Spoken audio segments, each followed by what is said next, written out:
avec moi Louise Reed, qui est psychothérapeute. Selon votre théorie, les gens qui font du ressentiment, ça cause l'anxiété. Moi, j'en connais beaucoup, tu sais, beaucoup de ressentiments. C'est la faute des autres, c'est la faute... Puis là, ils font l'angoisse. Est-ce que vous êtes capable de guérir ça avec ça? Le ressentiment, définitivement.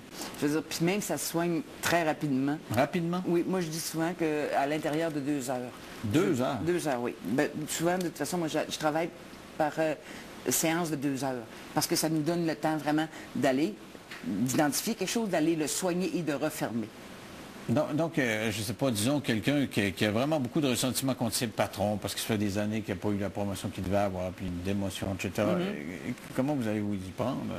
Vous le faites animer, mais souvent, il sait, le gars, que c'est ça son problème. Oui, c'est ça, mais ce que je vais l'amener à identifier, c'est quoi, d'abord, la colère, OK, qui vit contre la colère pour telle raison, pour telle raison. Colère parce que. OK, les peines qu'il vit depuis un bout de temps à cause de tout ça. OK, les peurs qu'il a développées, les doutes qu'il a développés sur lui-même à cause de tous ces refus-là ou des refus de promotion ou des... Alors, on va vraiment aller travailler sur des éléments particuliers. C'est sur des émotions. Vous lui faites voir la grandeur du cancer. Comment, à partir de son abcès, le cancer a pris de la place dans... Tu sais, OK, tu es en maudit contre tes patrons, mais regarde ce que ça fait dans ta vie, dans tes rapports avec les autres. Et maintenant, on va aller régler ces éléments-là, colère, qu'ils sont encore là aujourd'hui. Vous le faites crier ou quoi? Pas du tout, en aucun cas. C'est avec l'imagerie encore. OK? Et si la personne, je lui vais lui demander, tu es en colère parce qu'il va dire, par exemple, parce qu'ils ne m'ont pas respecté mes patrons. OK? Cette colère-là, à quel endroit tu la ressens dans ton corps? Parce qu'on les ressent toujours. Alors, la personne peut me dire, par exemple, je la ressens ici au niveau de ma... Puis je vais lui demander de trouver une image. Si cette colère-là est un objet, à quoi elle pourrait ressembler? OK, fait que souvent, ils peuvent me dire une boule, un moton, peu importe. OK, c'est quoi l'image qui leur vient? Mais là, à ce moment-là, la colère n'est plus là, partout, puis elle les submerge, puis ils ne sont pas capables d'identifier. Comme identifier ici. Et le cerveau, lui, sait très bien que cette image-là, la boule, représente la colère. OK, c'est la colère de la personne. Mais là, du point de vue d'image, qu'est-ce que vous faites avec la boule? C'est ça. Bien, à ce moment-là, il y a toute une petite technique. On peut travailler avec des sacs de poubelle, mais on peut travailler, moi je travaille plus avec un cordon que j'appelle toxique. OK, mais on se défait de la boule. Okay. La personne accepte de se débarrasser de la colère. Dans son cerveau, vous lui inculquez l'image. Le docteur Daniel Dufour, un Suisse, m'a parlé beaucoup de c'est lui aussi, visualisation de l'image. Il a fait ça, puis...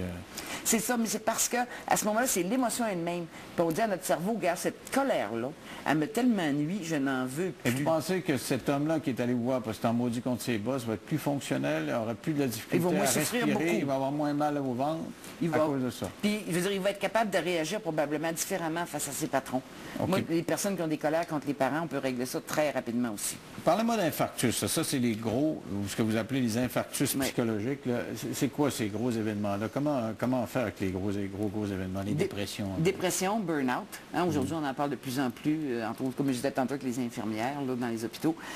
Et stress post-traumatique. Les soldats qui reviennent de guerre, entre autres. Et ça, c'est ce que j'appelle, moi, des infarctus, OK, de la pensée, infarctus de l'âme. Et comment est-ce qu'on soigne ça? C'est avec une imagerie encore, et celle-là, ça fait 15 ans que je la développe. Cette imagerie-là est devenue de plus en plus perfectionnée.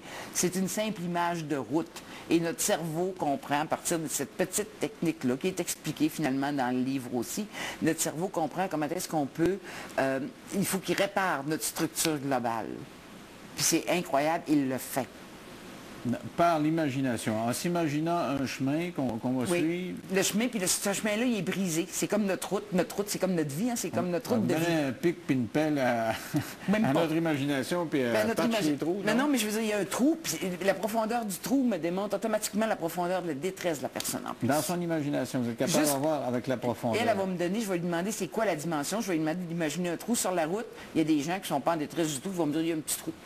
Il y en a d'autres, je veux dire, le trou à 200 mètres de profond dans leur tête. Comment quand il y a 200 mètres de profond? Bien là, je veux dire, celui-là, 200 mètres de profond, ça se peut qu'on fasse ce qu'on appelle un bypass, là, ou un pont, ou les trous, par exemple, je ne sais pas, moi, que la personne va me dire, il y a toujours par image. Toujours par image. C'est pas une grande psychanalyse qui va durer 4 ans. On n'a même pas besoin de savoir. Mais ça peut durer combien de temps, là, ça? La route, ça prend à peu près 2 heures aussi. Et après 2 heures, la personne significativement aura moins d'angoisse. C'est-à-dire que déjà là, je veux dire, elle va voir, c'est que son cerveau a reçu l'ordre. Le cerveau reçoit cet ordre-là, il le comprend très bien, de réparer la structure. Mais ça prend quand même des antidépresseurs et tout ça, là. Vous êtes d'accord avec ça, non? Bien, c'est-à-dire que moi, je pense que les antidépresseurs, ça peut aider. C'est des béquilles. Moi, je dis souvent, l'antidépresseur ou ces médicaments-là, anxiolytiques, Quand c'est est des rendu à des béquilles. niveaux comme j'ai eu Roch Denis ici, qui nous a dit qu'il a pleuré pendant 1 an et demi, je pense. Je veux dire, puis il a essayé tout ce qui... Puis finalement, il y a un antidépresseur qui a fait, mais après un an et demi. Là, Oui, mais je veux dire, pas avec... sûr que s'il avait visualisé Oui, des oui, chemins, moi, ça c'était... moi, je peux vous dire que si on avait fait un travail pour visualiser justement sa route, OK, puis son cerveau aurait vu, il m'aurait donné une image automatiquement. Il aurait vu un gros trou, ça, il nous l'a décrit Oui, vraiment c'est ça. immense. Puis là, c'est ça. Puis je veux dire, en imagerie, ce qu'on fait, on répare la route, comme on réparerait une route réelle, là. Mais ça a duré 5 ans. Vous pensez qu'en 2 heures, vous auriez évité 5 ans de labeur, ce gars-là? Moi, je pense en tout cas, d'abord, on aurait essayé de réparer avant que le trou soit trop profond. OK? Et... Ces psychiatres, t'as pas des imbéciles non plus. Hein? Il va y avoir des non, mais je veux techniques, dire, ils ne travailleront jamais, les psychiatres, avec l'imagerie et tout ça. OK? Et moi, je dois vous dire... trouvez que c'est plus efficace que pour soigner la dépression que des antidépresseurs? Ben, moi, je peux dire que j'ai pas pris d'antidépresseur, puis ça fait 20 ans. OK. Alors, si vous voulez, on va faire une pause et on se retrouve dans 3 minutes. Avec moi, Louise Reed, qui a écrit L'anxiété, le cancer de l'âme, qui est publié aux éditions JCL. C'est une théorie qui doit être un peu contestée par les autres psychologues, quand même.